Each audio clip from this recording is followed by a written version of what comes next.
Okay, take 32 because apparently I can't get this intro cut down to under 30 minutes.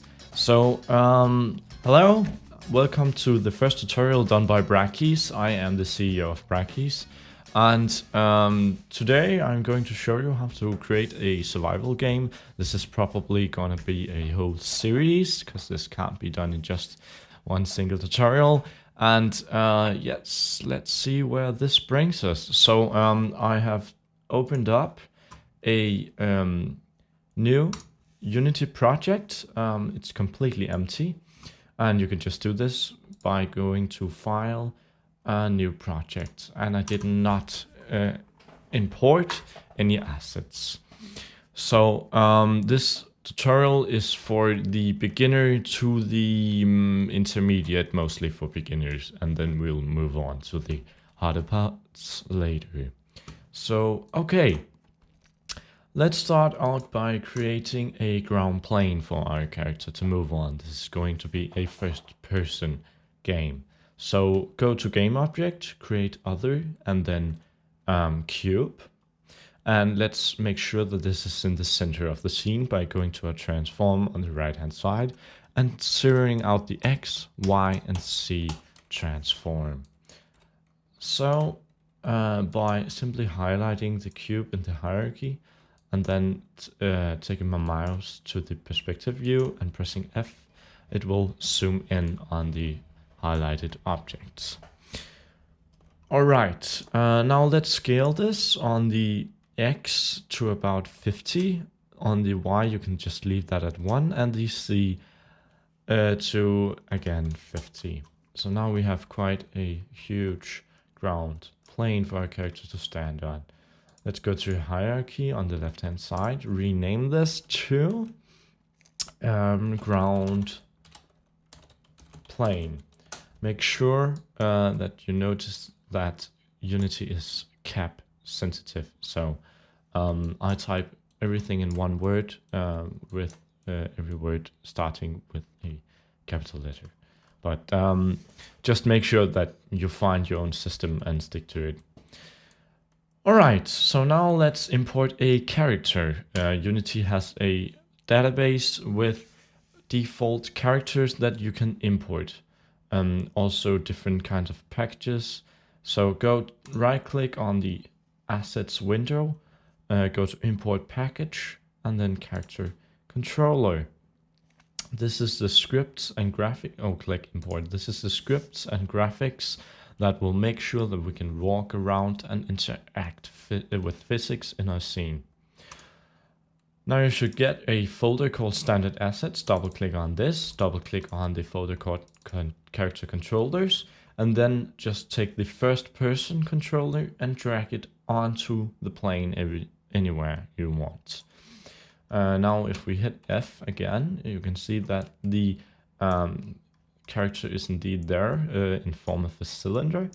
And let's just drag it up a little bit so it won't fall through the ground when we start playing the game. Okay, right now our scene isn't very exciting. It is not going to be very exciting in this tutorial, but we can at least make some light. So go to create game object, create other, and then point light. So this is, as the name describes it, light emitting from one single point in a radius.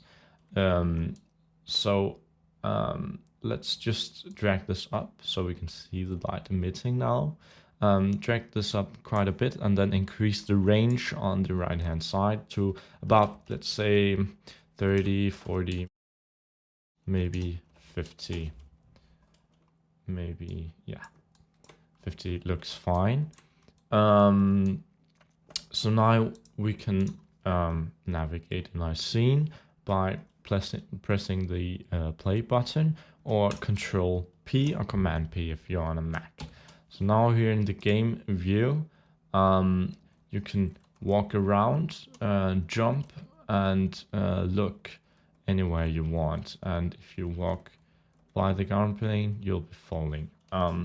So we already have the most basic game mechanics in place.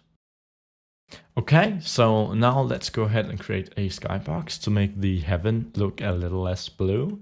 And after that, we'll be creating a house. And then in the next tutorial, we'll look at the simple coding and some game mechanics, including shooting. So now let's just first of all delete the object called main camera. We won't be needing this because the first person controller comes with a camera. So if you go to the first person controller in the hierarchy and expand this with the little arrow, you can see the main cam there. And over here on the right hand side, you can now see all the components that this main camera has on it, has attached to it. And we can go ahead and add one by clicking add component, then going to rendering, and then skybox. So this wants something inserted to it. So let's import some default skyboxes by going to our assets folder, then hitting import, right clicking, import package, and then skyboxes. So you will see this importing, and this will give us about 5, maybe 6 skyboxes that we can use. So double click on the standard assets when it's done, then skyboxes, and you can see all the different skyboxes. Now, again, press on the main camera, and then we can simply try to click and drag into the empty slots on the right hand side, and you can see it appearing in the game view. So let's try the Dawn Dusk. This was the one that we used for the game called Kill Pill. You can find that on our Facebook page, the first one. We used this. And oh, by the way, to maximize any window, I just hover my mouse over it and then press the space button. This will maximize and minimize. That's a pretty cool feature. Okay, so let's just go with something a little more happy, the sunny. Yes, this one. I like this one. Yes, that's very nice. Okay, so now that we have our skybox in the scene, we can go ahead and create a house. So go to game objects, create other, and then cube. And keep in mind throughout this tutorial that Unity is a game engine. It is not meant to be modeling or texturing or anything like that. It just handles the scripting and the piecing everything together. It's not meant to do this. I'll just create a simple structure just to so you can get familiar with the environment. But please do this in other applications if you want something looking good. Okay. So I have zeroed out the transform. Now we can just drag it up a little bit to see it and hit F to maximize it. And let's make this into a wall. So we'll make it longer, and by holding down Control, I can snap it. But let's just type in a value. Let's type in maybe 5. No, this is too small. 10. And on the Y, we want it to be like, yes, 5. And I'll drag it on top of the plane, so it's just resting there. We could type in a preset number. This won't be necessary. This is fine. Now we can go ahead and name this house wall 1. So wall 1. And then Control D to duplicate it and rename this to house wall 02. So now if we drag up, you can see that there are 2 walls, and we can position them anywhere we want. Click on one, hold down Shift, click on the other to select them both, and then just drag them. And let's duplicate them both. Call them house wall 3 and house wall 4, and then we can rotate them. So go to the rotation Y and type in 90 degrees. So rotate them accordingly.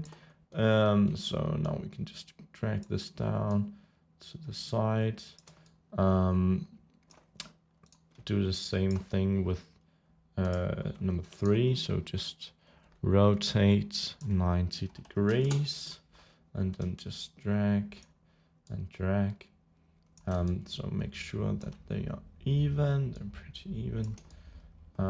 This is really bad. Okay, so now we can just drag out the walls to make it like cubic. And there you go, we have a sealed room. You can delete one of the walls if you want, and just play around with this to make a smaller structure, something that our player, when we play the game, can hide in, shelter in, interact with. So that is pretty much the basics of Unity 3D. Next time we'll be stepping it up. We'll be creating some shooting mechanics, and after that we'll be creating some enemies that will spawn and interact just like zombies. So yes, thank you for watching. Now, as mentioned earlier, I am the CEO of a firm called Brackeys. We are working on our first iOS title to be released on both the iPad and the iPhone, and it's called Your Game. I think it's really exciting. I will be making updates and everything you can get on facebook.com/Brackeys, and soon to come our website, brackeys.com. Click the links and support it. It means a lot. We're just regular people trying to get out on the web with something we make. And if you want a little heads up on what we are creating, something in that style, you can go to the Congregate website. There are the second version of the game I talked about earlier called Kill Pill. And you can just search for Kill Pill Tropic Island. You can also find this on our website. It's very fun, it's very easy, and thank you for watching.